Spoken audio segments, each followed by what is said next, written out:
welcome to my channel. My name is Marissa, and today we are going to be testing out and reviewing the Huda Beauty foundation. For me, it's new, so I apologize since I believe it's been out for over a year. I got it at the last VIB Rouge haul for Sephora. I usually only buy new things like this on like percentages off because I get the most bang for my buck, and I'm poor, so I mean, it helps save a little bit of coin as well. All right, so let's get started. So this is the Huda Beauty foundation, faux filter foundation, and I have the style Bakalava, which is 340G. And I was color matched with this by the people at the store, as well as I did the Skin IQ. I actually did the Skin IQ a long time ago, but I have it saved on my profile. On Sephora's app, you can do foundation finder. I got matched by the Skin IQ, so it was easy for me to go in and put my numbers in. I think I'm 2Y09.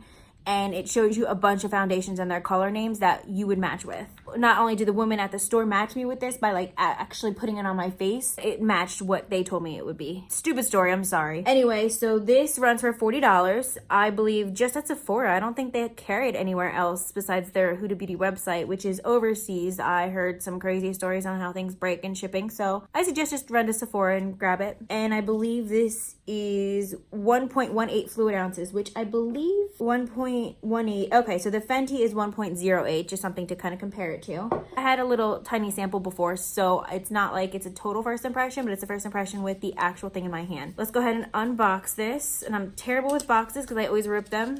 All right, so it comes just like this, and this is like a little, it is plastic. It's not glass or anything significant. It's not even that heavy, but it looks pretty cool. It's got like a fadeage down here, and these kind of, you can feel it. And then of course the lid, and underneath it does have the shade name and I guess how much is in it and stuff like that. All right, so, so you open it and it's got a cute little metal type pump. I don't know if it's metal. All right, so there's no directions on here, but typically these say shake well. High coverage cream foundation, effortless application, camouflages imperfections and pigmentation, soft focus filter finish. That's what the box claims. It does not say shake well, but every other foundation I've had says to shake. So I'm gonna go ahead and shake it just because I don't want any mistakes or problems. And these directions are on the box. This didn't come with anything, any pamphlets or anything on the inside. It says, using a pump or less, apply foundation evenly all over the face with a dense brush or beauty sponge. For best application, pair with the Huda Beauty Complex Perfection Pre-Makeup Base. All right, so again, with all my other foundations, I will eventually get my butt to the mall and ask for little samples of the Huda, Fenty, and I guess Marc Jacobs, the 3 foundations I picked up, and get their matching primer or face base or whatever they claim. I don't really want to spend the money on their matching sponge or brushes. I know they all come with something. So we're gonna go ahead, and today we're going to use a beauty blender. So I did just shake it, so I'm gonna go ahead and put a dollop on one pump on the back of my hand, and we'll go from there. Okay, so that wasn't really a pump, so we're gonna go in and do that. It looked like it came out twice. Oh my God, this smells good. I heard about the smells. I'm just gonna take a beauty blender and we're gonna go right in and start putting this baby on my face. It smells so good. I don't think I've ever had a foundation with such a scent before. But I'm not mad. I kind of like it. I wonder if I'll be able to smell it all day, or if it's like a perfume and you kind of get used to it and then you can't smell it anymore. So far, as you've seen in my other foundation reviews, I didn't really like the sponge. I still have a good amount on my hand and I'm almost done half my face. But I will do a second impressions and use it with a brush as well, just so we can see the difference. That'll be in another video. I'll try and link that if I can. So far, I think I like it with the sponge, and I would use it again with the sponge.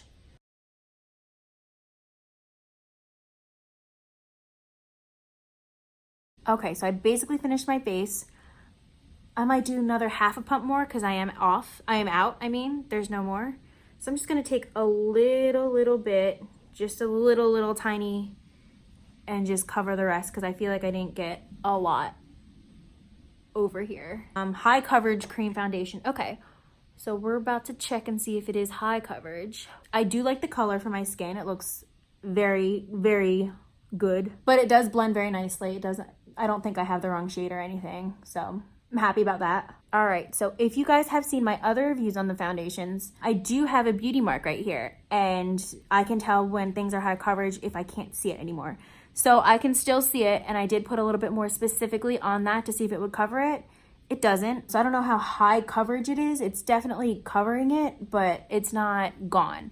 When I use the Kat Von D one, the Lock-It foundation, I believe it's called, it's gone. Like, that covers everything. That is the highest coverage foundation I think I've ever used, even to this day. The Marc Jacobs one is up there, but I still think I saw that there. I don't remember what I saw. I'll have to rewatch the video. I don't even know. I forget. I think this came out really good. I do like this a lot. I like the color. It's spread pretty evenly. I'm gonna continue. I'm gonna do my concealer and powder like I usually do. That routine is probably not going to change. So we're gonna go in with the Tarth Shape Tape, and this is in the shade 34S Medium Sand. It's a little bit lighter for my skin, but I do use it to highlight as well. So we're gonna go in and cover my under eyes and highlight just a little bit. This stuff smells really good too. And I will take my Morphe sponge. This is damp still. This eye is the worst with the wrinkles. I'll show you if I can. See, it kind of creases in there. Everything does. I have bad eye wrinkles. I'm not even 30, but I have really bad allergies, so my eyes itch like 99% of the time. So before I started wearing makeup, this was like for years and years and years, I would go in and rub the crap out of my eyes. Even after I take my makeup off nowadays, I still do that. So I know I'm making it worse, and I know the only way to fix it is, I believe, filler or like Botox or something, but I don't want that. So I live with the wrinkles, and I'm sure you can tell my age just by looking at them. It's great. So you'll see I have a little bit of a routine when I put the powder on. So even with the Shape Tape, you can still kind of see my beauty mark. I don't really care that it's there. My mom was even telling me the other day, like, one day you're going to be actually enunciating that, putting like eyeliner and make it like stick out, but why?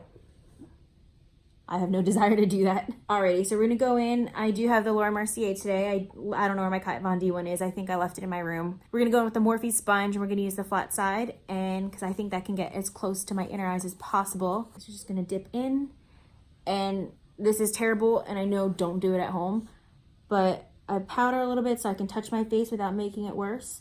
See that? Oh, that's so annoying. I hate my wrinkles. Can I cut them off myself? Like, I don't know, man. It's the creasing part that bothers me, but nothing won't, nothing will ever not crease there because they're just there. There's nothing I can do. There's like 10 dogs barking outside. My dog is standing over there looking out the window looking for them. Oh, there she is. Her name is Sasha, and she is a Siberian Husky, for those of you wondering. Then I'm going to go in with my new Laura Mercier Puff, and we're actually going to go in with Laura Mercier. This is the universal powder. I believe it does give a little flashback, but I don't take pictures, so what do I care? So I'm going to go in and just put a little bit on here. That looks so weird with the circle. This is really finely milled. It's not like the other Laura Mercier where it's a little bit thicker, and nothing really transferred either. My worst oily spots are like right down the center of my face, and it gets the worst there. I hate having oily skin. Sometimes I wish I had dry skin, but then people with dry skin complain that it's so dry, and then it's like they want dew, and I'm like, I'll give you my dew because I have a lot of dew to go around. And then my lovely dog took my big brush, and I'm really irritated that she did that. So that's being washed. So I'll take another big brush and just kind of get rid of the rest of the powder. Alrighty, so the next thing I'm gonna do, I'm gonna go in with my all-time favorite. This is the Sephora, and I don't know the numbers because my dog chewed it up. And we're gonna go in and bronze a little bit. And my favorite thing to use is the Hoola Benefit Bronzer. If you're deeper than me, this might not work. It works for me because it actually goes on pretty subtle, and it does do something. So just go in with a little bit with my brush. I'm almost out. I did buy a restock in my haul. See, it's ever so subtle. It's there, but it's a little bit subtle. See, if you see how I'm going in, like, I am heavy-handed. I'll be the first to admit I'm heavy-handed. Just put a little bit more on my forehead. And then I do go in to do my under cheeks, or under my chin. Kind of carves it out and gives me a jawline. I'm gonna go in and take my favorite brush. This is the Kat Von D. It just says eyeshadow on it. It's pretty old. It came with a box with about 4 other ones. I love these brushes. It's a little bit of an angled brush. I'll go in and take this, and this. I'm so descriptive. And go down, and this is how I contour my nose. And again, it's so subtle that it just works. It's so windy, I don't know why. It's like tornado-is. Okay, so that's basically how I do that. I'll do the rest of my makeup. Actually, I'm kind of doing another video in between as well, so you can check that out. I can link that somewhere. So I'm gonna go finish the rest of my makeup, and I will be back to do my final thoughts. And I'll be doing a check-in probably about 5 or 6 hours instead of 8. I just don't have time today. I'm going to the gym, and gym with foundation, that's not a fair thing. So do my best. So I'll see you in a little bit. All right, guys, we're back and I have everything done now. I just don't feel like doing lips. I'm about to eat something, so I'll do that later. Overall thoughts of the foundation, I like it a lot. It's only been a little bit. Actually, where's my phone? Here it is, right in front of my face.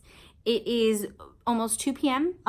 So far, it just only creases under my under eyes. I do have wrinkles under there. That's not the foundation's fault. I did not prime. I don't like primer. Makes me more oily and sticky, but I did powder everything, everywhere with Laura Mercier setting powder, translucent. Everything went on well. I had a little problem with my eyeshadow. I might show you in the video. You can check out that video. I'll try and post it somewhere. There's a little bit of fallout, so I had problems. I had to relayer my Tarth Shape Tape underneath my eye. I tried almost everything else. Ooh, over here too.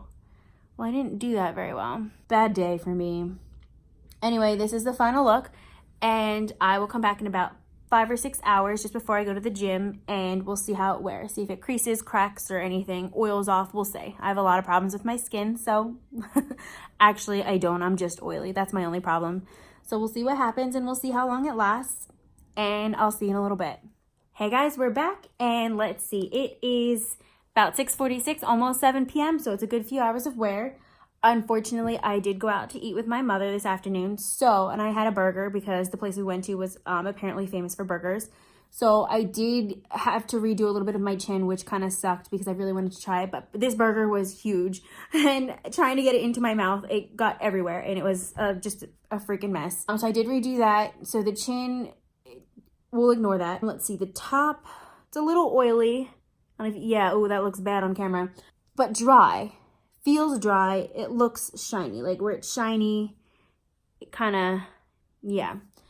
But it's not bad. Nothing a little bit of powder can't fix. It's only a couple hours in. I would ideally like do a couple more hours and see how it would look. But again, I'm going to the gym and that's not fair because I'd be profusely sweating. And I don't expect any of this to hang or to still be perfect at all. Creasing, let's see. My normal wrinkles on my forehead, maybe just a little bit, but it's not bad. Smile line, it's another one where it gets really bad on me. I guess I smile too much. Okay, I don't know if you'll be able to see it. Let me see if I can. It looks like in my wrinkles, dude, it's like dark and then it like there's a buildup in my wrinkles. You can't tell that much, especially not from afar. And again, you're like maybe 10 inches away from me, maybe a foot. So it's not that noticeable. It's not bad. Oh, my nose is a little red. I did blow my nose. That's why it's red. As you can tell, it's a little bit red right here. And maybe some is wiped off. That's my fault. I'm sorry. Other than that, I did decide to put a little bit of highlight on. Not much, just a little bit, because I wanted to try some brushes. Other than that, it's not bad. I did use a beauty blender for this one, so the next time I play with this, I would like to ideally use a brush. Again, my dog ate my primer. The only one I have, the Too Faced Poreless, whatever, the oil-free one. She ate the whole thing. Couldn't get it away from her. I don't know. She kind of gets nasty with that. Bad dog. So she ate the whole thing. She's fine. She's not sick. So I am in the market for a new primer. So, oh, and right here, this gets bad too. I do make this face and I get those wrinkles. Overall, I do like the foundation. I think it's a really good color match for me. I'm pretty happy with it. Also, I forgot to do a setting spray. I was going to try my new Urban Decay Oil Slick control thing, but by the time I was done filming, my mom was coming in and she wanted to go eat, so I just rushed and ran out. So I'm sorry about that. Next time we'll definitely try it and see if I like it. I definitely need anything oil to slicking. I do suffer a lot of oil on my face. If you made it this far, please subscribe to this channel, and if you liked the video, please give it a thumbs up and let me know in the comments what you thought. If you like this foundation, if you've tried this foundation, any ideas on primers that I might like or be able to use, especially if you have oily skin. Let me know what helps for you. I've heard a couple different things and tricks. Let me know what works for you, and I'll be happy to try it and feature that on my channel as well. Anything to help oily skin, because unfortunately it happens. Again, thanks for watching. It means a lot to me, and we'll see you next time.